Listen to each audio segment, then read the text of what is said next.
त्याचाच महापौर व्हावा यासाठी जे ठिकठिकाणी आंदोलन केले होते, आज तुम्ही त्याच महापौरांबरोबर जे आहे ते सार्वजनिक काय असतं हे बघा, विषय भरकटायला नेमका मेसेज काय, संदेश काय द्यायचा आहे कशाचा? आजच्या कार्यक्रमाची उपस्थिती आणि काही दिवस अगोदर जे आहे छत्रपती शिवरायांचं शिल्प उद्घाटन करायचं नाही का? मी त्याला राजकारणात जोडायचं तुम्हाला जातीशी? काही दिवस अगोदर मराठा तुम्हाला जातीशी जोडायचं गेला? तुमची इच्छा आहे का आम्ही गुन्ह्या गोविंदांना नांदू नये? फडणवीसांची इच्छा तुम्हाला पुरी करायची का? सगळ्या जाती धर्माचे लोक एकत्र राहू नये, मागणी असणं ही प्रत्येकाचा अधिकार आहे. म्हणून काय वैरी झालोत का आम्ही? मागणी करणारेच लोक महापौराबरोबर आहेत. आता माझा तो प्रश्न नाही, विषय भरकटायला नको, गरिबांच्या लेकराचं कल्याण होतं. पाटील साहेब आपण रोष व्यक्त करताय, मात्र ज्या राजकीय पक्षामध्ये जे आहेत ते आपले समाज बांधव मोठ्या प्रमाणात खासदारांपासून ते पदाधिकाऱ्यापर्यंत त्यांना काय आपण संदेश देणार आहात? कारण आपण एकीकडे फडणवीस असतील, शिंदे साहेब असतील यांच्यावरती टीका करताय, मात्र अनेक पक्षामध्ये आपले मराठा बांधव जे आहेत ते आहेत, त्यांना काय आपण संदेश देणार? मी कधी टीका शिंदे साहेबांवरती, फडणवीस साहेबांवरती वर्षात केली नाही. मला गरिबाचं कल्याण करायचं तर मी राजकीय ढवाढवळ करू नये, मी राजकीय बोलू नये, नाही बोललो. लाड भाऊ मध्ये पडले, विखे पाटील साहेब मध्ये पडले, मी एका शब्दानं दुखवलं नाही. मला आशा होती गरिबाचं कल्याण होईल. कुणबी प्रमाणपत्र रद्द का केले यांच्या डोक्यात वेगळं आहे. मी रिअल सांगायलो आज सोलापूरच्या नगरीतून.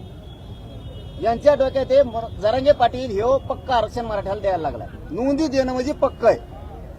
मग आता गैरसमज पत्रा मराठ्यात म्हणजे प्रमाणपत्र काढणार नाही का? रद्द व्हायला लागले. रद्द कसं होतील?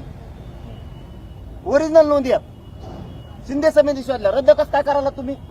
यांना सातारा संस्थांचं, कोल्हापूर संस्थांचं गॅजेट द्यायचं नाही, यांना 58 लाख नोंदी द्यायच्या नाहीत, म्हणून मराठ्यांनी जागे व्हा. राजकारण नंतर करू, राजकारण नंतर करू. अगोदर मराठे एकत्र या तुमच्या लेकरा बाळाचं आयुष्याचं कल्याण करण्यासाठी. पर्याय नाही, उघड अन्याय केलाय तरी तुम्ही खरबडून जागे होणार नसलात तर तुमच्यात मराठ्याचं रक्त खेळतच नाही.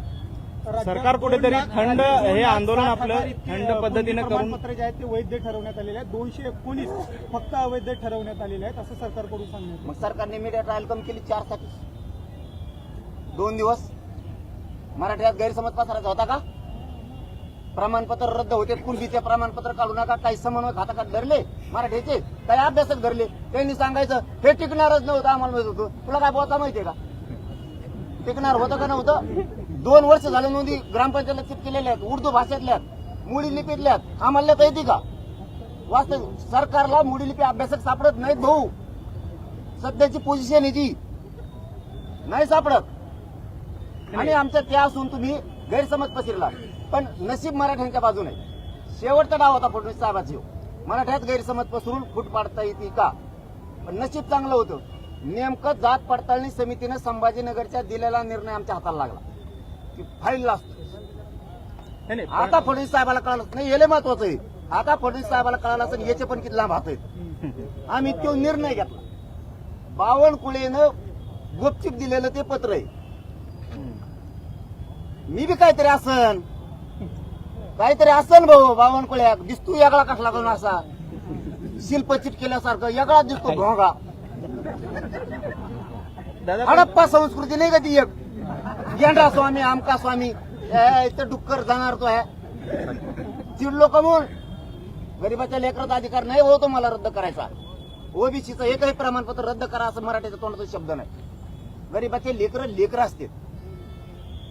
तो हातानं वाटोळं करायला लागला, ते पत्र पण माझ्या हाती लागलं आणि मग मी दाखवलं. तेव्हापासून फडणवीसांना काय सुधारणा की ह्यो बावनकुळ्या फडणवीसांना बदनाम करायला लागला का काय, हे फडणवीस साहेबाच्या मंत्र्यात चर्चा आहे. मला रातभर फोन आहे.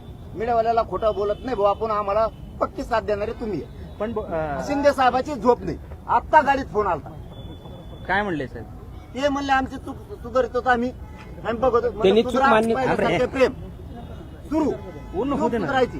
राजकारणात मी चपडप करणार नाही. कशात? तुमच्या भाजपमध्ये, शिवसेनेत, राष्ट्रवादीत मी चपडप करणार नाही. चूक सुधारा दोघांनी पण आणि आमचे प्रमाणपत्र पुन्हा द्या, काहीच हरकत नाही. नाही दिले तर मराठ्यांनी गप बसायचं नाही. नसता तुमच्यात मराठीचं रक्त खेळत नाही हे आम्ही मराठी सिद्ध करणार. दुसरं तुम्हाला मराठ्यांच्या लोकांना आम्ही पाडणार. शिंदे साहेबांचा फोन आला होता का तुम्हाला? त्यांच्या ओळखीचा त्यांचा फोन घ्या ना मी, हम्म. त्यांचा घ्या ना, कोणाचाच घ्या नाही.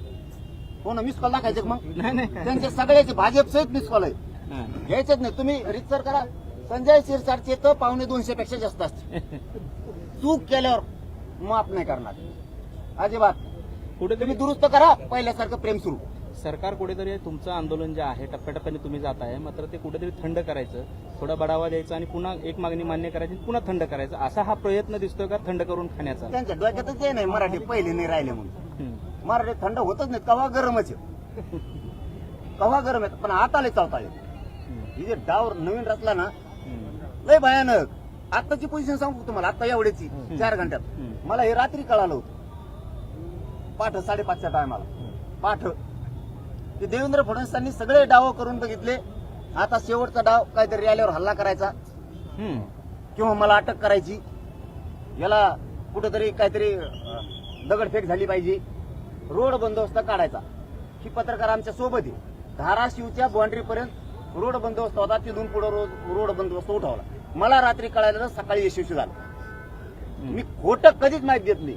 आणि तू अटक करायला कोण येणार आहे? तू नुसतं ई, मग तुला मराठी काय असते सांगते ते बाकीचे भेटेत. ईडीचं भेव वाटत, आमच्याचं भेव वाटतं. माझ्याजवळ काय घंटे ईडीला भेडीला. तू नुसतं पडून येईन, तू अटक करून दाखव, मग मराठ्यात तुला कळण राज्यात काय. यांना काय झालं, त्यांना एक माझा आला. यांच्या डोक्यात एक शब्द गेलेला आहे, आपलं कोणी काही करीत नाही. बहुमताने आलो, त्यांना माहितच नाही मराठ्यांनी निवडून दिलं. हे मुसलमानाच्या मागं लागले, त्यांना वाटलं आमचं कोणी काही करीत नाही. हे धनगराच्या मागं लागलेत, 15 वर्ष झालं फसिलंय, त्यांना वाटतं आमचं कोणी काही करीत नाही. मराठ्याला फसिलं, आता दलितांचं बंजारा समाजाला फसवलं. त्यांच्या डोक्यात कुठी शेतकऱ्याला फसवलं. आता तुम्हाला दाखवतो, तुमच्या डोक्यात जे आहे ना आमचं कोणी काही करू शकत नाही. आता मी दाखवतो तुम्हाला 29 ऑगस्टला तुमचं कोण काय करीत, त्यांना पळता भुईच कमी करतो. दादा शिव कुठेतरी घाव घालण्याचा प्रयत्न आहे का सरकारचा? हे आंदोलन मोडीत काढण्याचा प्रयत्न आहे? नाही इमानदारी जर इकली तर फडणवीस काही पण करू शकते, पण त्यांना माहित नाही मनोज जरांगे काही पण करू शकतो, मराठे सुद्धा काही पण करू शकतो. अन्याय सहन करणारे अवलाद आमचे मराठ्यांचे नाही. पक्ष फिक्ष गेले उडत, मराठे काही पण करू शकतात फडणवीसांनी जर चाल केली तर. दादा काही पण. तुम्ही दिल्लीला जे आहे ते जंतर मंतरवरती जिंजींच्या आंदोलनाच्या समर्थनासाठी गेला होता. आता जिंजींना काय आव्हान आहे? त्यांना नाही, मी आव्हान नाही करणार. मी मंत्र्याला बी कधी बोलित नाही. आंदोलनाला बसलो, येतो का भेटायला, ये नाही तर नको येऊ. ज्याचे त्याचे रूल असते, त्यांना यायचं असलं येते ना. आम्हाला वाटलं त्या लेकरासाठी धावायचं, सगळ्या जाती धर्माचे लेकर आहेत, आम्ही धावलो दिल्लीपर्यंत. ते त्यांनी ठरवायचं असतं. आव्हान करून असं बळच कोणाला यायचं नसेल तर आपण बळच या का म्हणायचं. दादा सोलापूर जिल्हा परिषद मध्ये एक दादा विचार मी असेपर्यंत जरांगींना उपोषणाची वेळ येऊ देणार. अरे बाबा, त्या प्रसाद लाड भाऊला एकटं मरमर करून काय करीन ते? एकटं तर पडत आहे, काय करणार? विखे पाटील तर पडत आहे, वरूनच काय म्हणतात ना त्याला, आडात नाही पावऱ्यात कोडून यायचं. फडणवीसाची हिरीत कोरडी पडली शेतकऱ्यासाठी, मराठ्यासाठी, धनगरासाठी. आता त्यांच्या डोक्यातली खुटी काढायची. मला सगळ्यात आधी माझं टिप्पणी आहे, प्रमाणपत्राचं एक विरुद्ध होऊन देणार नाही. मराठी टेन्शन घ्यायचं नाही, पक्का आरक्षण आहे आपलं, बरं का? दादा पण यांच्या डोक्यात जे आहे ना, आपलं कोणी काही करू शकत नाही बहुमतावर, यांना 24 का पहिला दाखवतो मी आता. दादा सोलापूर जिल्हा परिषदेमध्ये एक ठराव मंजूर करण्यात आला आहे. शिवरत्न जे गेल्या अनेक वर्षापासून ते नाव आहे ते बदलून माजी पंतप्रधान अटल बिहारी वाजपेयी यांचं नाव देण्याचा घाट आहे किंवा निर्णय झालेला आहे. मात्र आपण पाहतोय की विरोधी पक्षांकडून याला कडाडून विरोध केला जातोय, कारण त्यावेळी हा शासन निर्णय जिल्हा परिषदमध्ये ठराव ते समजून घेतो सोलापूरच्या यांच्याकडून. शासन निर्णय असेल तर बोलतो मी. विरोधकांकडून सांगितलं छत्रपती शिवाजी महाराजांच्या नावावर बार्शीतला विषय दादा आहे. सोलापूर जिल्ह्याच्या